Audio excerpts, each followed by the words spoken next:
नमस्कार, सार्वमंथन न्यूज महाराष्ट्रमध्ये आपलं स्वागत. पाहुयात आजची सविस्तर बातमी. राहता शहराच्या विकासासाठी एक महत्त्वाकांक्षी प्रकल्प लवकरच साकार होणार आहे. जपानी तंत्रज्ञानाच्या मदतीने कात नाल्यावर आधुनिक हायटेक बाजार तळ उभारण्याची योजना समोर आली आहे. तब्बल 7 कोटी रुपयांचा हा प्रकल्प असून महाराष्ट्रातील पहिलाच असा प्रयोग असल्याचा दावा करण्यात येतोय. नेमका हा प्रकल्प काय आहे पाहूया आमच्या प्रतिनिधींचा हा विशेष रिपोर्ट. राहता शहरातील आठवडे बाजाराचा प्रश्न अनेक वर्षांपासून प्रलंबित होता. वीरभद्र मंदिरासमोरील मैदानात भरत असलेल्या या बाजारामुळे परिसरातील व्यापारी, भाविक आणि वाहन चालकांना मोठ्या अडचणींना सामोरे जावे लागत होते. विशेषतः नगर मनमाड महामार्ग आणि साकुरी रस्त्यावर बाजार भरल्यामुळे वाहतूक कोंडीचा प्रश्न वारंवार निर्माण होत होता. यावर तोडगा काढण्यासाठी भाजपचे प्रदेश उपाध्यक्ष डॉक्टर सुजय विखे पाटील यांनी पुढाकार घेतला आहे. राहता शहरातील कात नाल्याला अंडरग्राऊंड करून त्यावर आधुनिक आणि हायटेक बाजार तळ उभारण्याची योजना आखण्यात आली आहे. गुरुवारी माजी खासदार डॉक्टर सुजय विखे पाटील यांनी नगरपालिकेच्या पदाधिकाऱ्यांसह कातनाल्याची प्रत्यक्ष पाहणी केली. यावेळी कातनाल्याची स्वच्छता, अतिक्रमण हटवणे आणि तांत्रिक आराखडा तयार करण्याच्या सूचना देण्यात आल्या. या प्रकल्पासाठी जपानी तंत्रज्ञानाचा वापर केला जाणार असून कातनाला अंडरग्राऊंड करून त्यावर सुमारे 1 ते 1.5 एकर जागेवर बाजारतळ विकसित केला जाणार आहे. भविष्यातील पुढील 50 वर्षाचा विचार करून या प्रकल्पाचा आराखडा तयार केला जाणार असल्याची माहिती देण्यात आली. तसेच राहता शहरातील मटण मार्केटमधून निर्माण होणाऱ्या जैविक कचऱ्याच्या विल्हेवाटीसाठी आधुनिक इन्सिनरेटर मशीन बसवण्याची ही योजना आहे. त्यामुळे कचरा जाळून नष्ट होणार असून परिसरात दुर्गंधी व प्रदूषणाची समस्या मोठ्या प्रमाणात कमी होणार आहे. या कामाला येत्या 1 एप्रिलपासून सुरुवात होणार असून पावसाळ्यापूर्वी काम पूर्ण करण्याचा मानस व्यक्त करण्यात आला आहे. राहता शहरातील बाजाराचा प्रश्न अनेक वर्षापासून प्रलंबित होता. कात नाल्याला अंडरग्राऊंड करून जपानी तंत्रज्ञानाच्या साहाय्याने आधुनिक बाजारतळ उभारण्याचा निर्णय घेतला आहे. त्यामुळे व्यापारी, शेतकरी आणि नागरिकांना मोठी सुविधा मिळणार आहे. सार्वमंथन न्यूज महाराष्ट्र, राहता, अहिल्यानगर.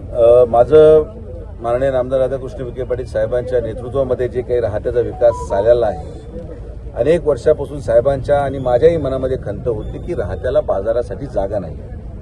वीरभद्र महाराजाच्या प्रांगणामध्ये जो बाजार लागतो तो आज बाजार साकुरीचे रस्ते जाम करत आहे. तो बाजार आज नगर मनमाड जाम करत आहे. तो बाजार आज या छत्रपती शिवाजी महाराजांच्या नावाने असलेल्या कॉम्प्लेक्सचं पूर्ण एंट्रन्स बंद करत आहे.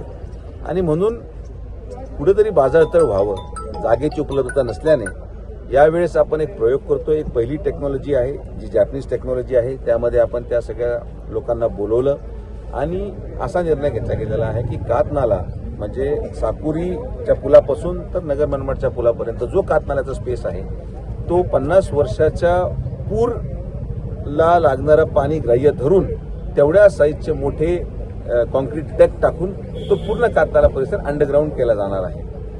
अंडरग्राऊंड केल्यानंतर माझ्या मते जवळपास 1 ते 1.25 एकर जागा राहत्याच्या बाजारतळासाठी उपलब्ध होईल आणि हा राहत्याचा सर्वात महत्वाकांक्षी प्रकल्प ठरणार आहे.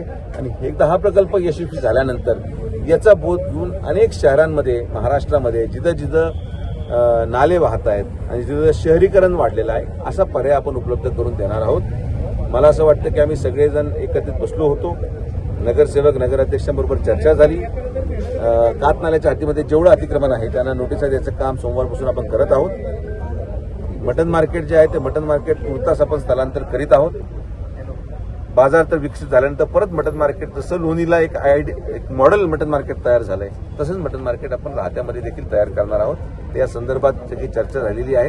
कातनाला हा पूर्ण साफ केला जाईल. आज मी स्वतः कातनाल्यामध्ये उतरलो. इतकी दुर्गंधी आहे.